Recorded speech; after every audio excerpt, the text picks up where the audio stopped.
Welcome, I'm Finalizing is a Samsung Galaxy XCover 5, and today I'll show you how to go through the setup process of this phone. So when you boot it up for the first time, you'll be presented with the welcoming screen, as you can see right here, and all you need to do is tap on the start button right here and then select your desired language.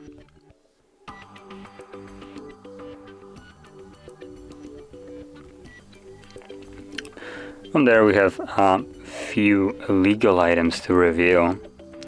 So we need to select the end user license agreement. This is a requirement. You can tap on details to read exactly what you're agreeing to, and from there scroll down and select next. You don't need to select anything else here.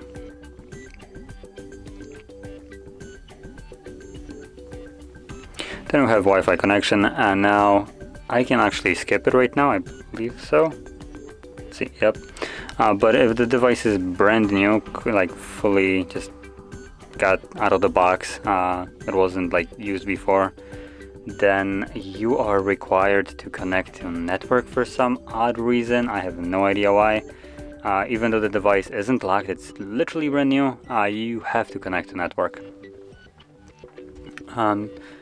I assume it might be due to the warranty. Once you connect to it, once you set it up, it will start the warranty from the manufacturer. I think that might be the reason why, but no other device does that. So anyway, next page we have copy apps and data. So this will allow you to restore your device or restore the data from an older device. So if you have like an old phone, you can simply download an application on that. I think it's called Smart Switch or something like that. And from there, you can just simply copy over all the data that you want to this device, the new one. But if you're setting it up as new, and all you need to do is select Don't Copy.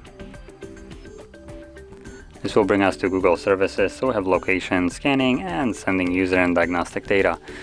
Now, if you don't like these, you can simply disable them, as you can see. And from there, go down and select Accept.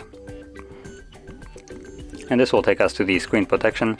So here we will be able to set up a couple different ways of protecting our device. Number one would be the PIN, pattern, or password. And the second way is through face recognition. Now there is no fingerprint, so that's why you don't see anything like this here. Now additionally, if you're planning to set up a face recognition, you are required to set up a screen lock. That'd be PIN, pattern, or password. But if you want to set up just a screen lock, you don't have to set up a face recognition.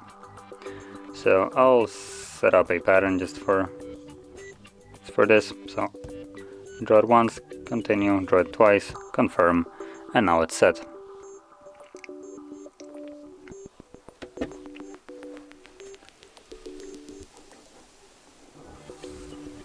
Then we have Samsung account. This is kind of trash here. So this is basically Samsung's bloatware.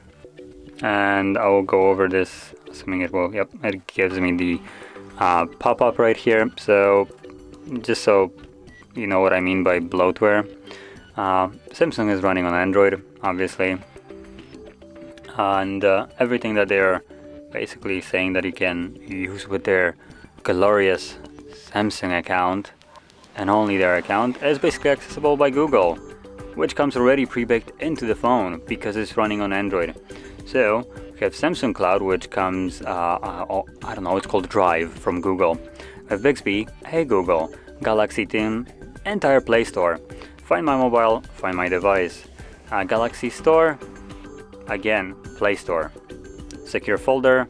Now this might be one option that I don't see too often being basically added. This is just like from Samsung, so this might be a decent one, assuming you want to encrypt and protect your files, but if you don't really bother with that, if screen lock is enough for you, then honestly there is no benefit to setting up the account. From there you're basically all set, so let's select finish and we should get access to our home screen.